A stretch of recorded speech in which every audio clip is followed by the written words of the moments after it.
oleh Allah Subhanahu wa taala. Amin. Itu ya. Oke. Silakan. Iya. Enggak, nanti dulu. Ya. Kami sangat kecewa dengan ketidakdatangan dari Pak Jokowi ya, yang membawa ijazah katanya asli, katanya lulusan UGM, dan ketidakhadiran pihak UGM juga yang seharusnya bisa menjelaskan atau memiliki kesempatan yang sangat luas untuk meyakinkan publik, tetapi itu semua tidak dimanfaatkan, sayang sekali ya. Dan pada kesempatan ini memang kelihatan pihak Dirtipidum itu kalah telak ya, kalah telak dalam arti bahwa menunjukkan nggak usah ijazahnya Pak Jokowi dalam versi analog, versi digital pun tidak berani menunjukkan kepada kami dalam monitor. Betapa menakutkan fakta itu kepada Pak Dirtipidum. Dan tadi ya kami telanjangilah habis-habisan ya.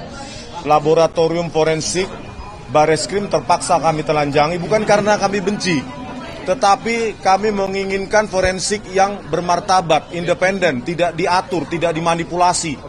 Bahkan tidak, Kapolri pun harusnya tidak boleh punya otoritas mengatur hasil dari forensik. Oleh karena itu sebenarnya kalau didengarkan oleh Pak Presiden Prabowo, sebaiknya Pak, lembaga forensik itu harus dikeluarkan dari kepolisian supaya menjadi lembaga independen yang dipercaya oleh publik. Kalau bisa tiga lembaga Pak, khusus forensik. Jadi Kapolda, Kapolri, atau atasan-atasan mereka itu tidak bisa mengintervensi, mengatur-ngatur hasil seperti kasus Jessica Wongso. Ya, Dirtipidumnya Krisnamurti, Kapoldanya Tito Karnavian, Kepala Laboratorium Komputer Forensik Muhammad Nual Azhar, mereka berkomplot dengan para jaksa memanipulasi barang bukti digital, mengabur-ngaburkan menggunakan software gratisan yang bernama iWriteShop. Itu software gratisan dipakai oleh laboratorium forensik. Tadi saya jelaskan juga ya, Mas, pengantar saya. Kenapa saya jelaskan ini? Karena saya cinta kepolisian. Supaya forensik ini benar-benar untuk kita semua, untuk rakyat. Dan nggak berani dipotong tadi oleh polisi. Iya. Dan seperti ini, Tito Karnavian ingin jadi Kapolri, dimanipulasi oleh Muhammad Nual Azhar lewat software gratisan iWriteShop untuk mengabur-ngaburkan dan menganimasi. Itulah contoh nyata. Ya, belum lagi KM50, belum lagi Verdi Sambo.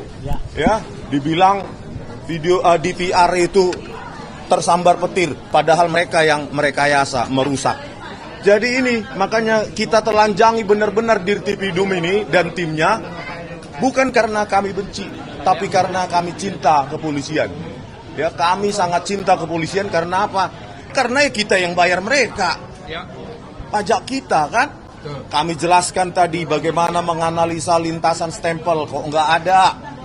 Ya, kok nggak ada itu kanal rednya, padahal harusnya stempel pas foto dulu baru stempel. Tetapi kita analisa nggak ada sebaran kanal rednya. Ya, babak belur satu. Yang kedua, babak belur juga. Ada deep fake forgery, babak belur juga. Ya, masalah skripsi juga babak belur. Yang mengatakan, yang disimpulkan secara prematur, lembar pengesahan skripsi Joko Widodo hanya diraba, dirasakan ada cekungan, disimpulkan hanya hand press dan letter press, dan nggak bisa dijawab hari ini. Jadi kapan kesimpulannya disampaikannya, Bang? Kesimpulannya pasti kalah telak gitu ya, apapun hasilnya. Karena memang tadi sempat Dirtipidum melirik saya ke belakang waktu saya merepresentasikan, seolah-olah memohon ampun Bang. Seolah-olah ya? Iya, seolah-olah ampun Bang, cukuplah Bang, jangan kulitin terus Bang, ampun Bang. Jadi Biro Wasidik menyampaikan kapan menyampaikan kesimpulan dari gelar-gelar? Ya, kapanpun itu saya kira Karwasidik harus fair.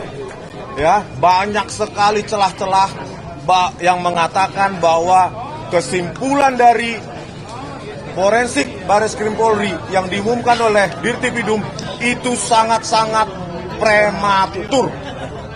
Kalau berani periksa Pak Iman Raharjo, bagaimana kiosnya itu yang menjadi calo dokumen palsu di pasar Pramuka Pojok, kaitannya atau korelasinya dengan lompatan kuantum karirnya menjadi komisaris dan wakil menteri desa kalau tidak ada hubungan jasanya dengan Joko Widodo. Panggil semua dong. Periksa semua, karena ini sudah pasti palsu. Kalau nggak palsu, pasti dibawa tadi. Ditampilkan digital aja nggak berani. Bang, tadi ini berarti udah selesai ya gelar perkara? Sudah selesai. Sementara selesai. Yakinlah itu palsu. Karena bayangkan, hanya menampilkan versi digital aja nggak berani. Versi digital. Takut. Kami analisa cuma pakai mata aja takut. Satu lagi, sebelum Pak Rizal Fadila, ada satu hal yang sangat konyol tadi disampaikan oleh kuasa hukum mereka. Jadi menurut mereka, ijazah itu bisa dianggap asli kalau UGM sudah menyatakan asli. KPU sudah mengatakan asli. Padahal UGM itu hanya melegalisasi, jadi bukan menyatakan asli. Dan mereka mengatakan, mereka menggunakan analogi yang sangat konyol. Jadi kalau misalnya pemeriksaan jenazah, ya jenazah sudah cukup pakai visum, otopsi selesai. Kan nggak perlu ijazah jenazahnya dihadirkan. Nah itu konyol. Jenazahnya perlu dihadirkan. Contoh kasus Joshua, ya kan? Otopsi bisa salah, visum bisa salah. Maka ini jangankan jenazah, ijazahnya harusnya dihadirkan dan akan terbukti kalau ijazah dihadirkan itu terbukti akan palsu. Pak Rizal, monggo. Oke, silakan Pak Bang Rizal. Mikrofonnya Pak Rizal. Satu lagi, itu ada banyak tuh mikrofon. Sambil ini aja, Pak. Pak pulang nanti, Pak. Ya, assalamualaikum warahmatullahi wabarakatuh. Ini Bang, pegang Bang. Titipan.